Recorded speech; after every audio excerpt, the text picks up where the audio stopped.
Remember the chaos your idea faced before you made the canvas? Well, you've tamed some of it by mapping the elements that are mostly within your control.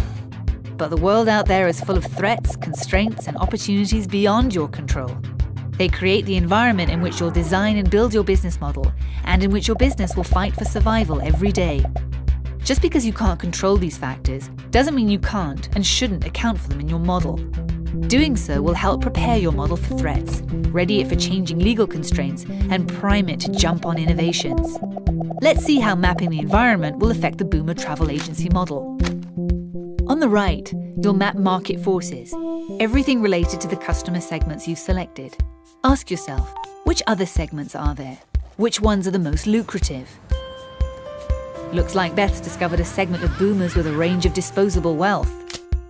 You could ask, which segments are growing and what do they most want?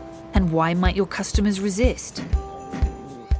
Okay, good. Boomers have trouble adapting to new technology. Now above your canvas, map key trends. Are new technologies about to undercut your value proposition or supercharge it? What regulations are coming up? How is society at large shifting?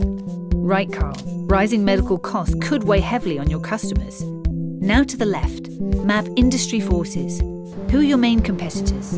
What advantages do their business models provide? Could they crush you? Your industry may already have a dominant competitor, but ask yourself, where are their weaknesses? Can you disrupt them? What might happen as suppliers and partners evolve or don't?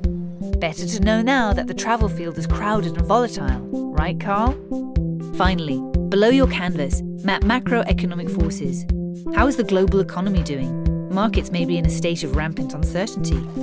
How available is capital? Venture capitalists may be taking few risks.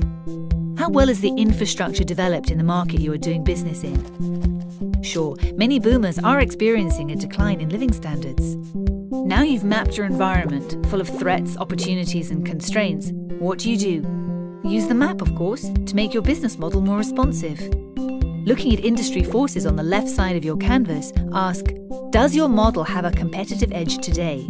Tomorrow? Good thinking, Beth. That dominant competitor could be a threat. Looking at key trends on the top of your canvas, ask, is your model prepared for emerging trends? Okay, if rising medical costs encourage overseas treatment, that could be an opportunity for your travel agency. On the right for market forces, is your model in line with evolving customer needs? Sure, if your customers are resistant to the internet, you're right to rethink delivery through a website. And below for macroeconomic forces, how will your model adjust to macroeconomic shifts? Yes, Beth. Unfortunately, travel is becoming a luxury that a growing number of your customers can't afford. But don't be overwhelmed by these elements. Asking and answering these questions will help make your business model better suited to its environment and that much more likely to succeed. Now you're ready to start testing your model in the real world.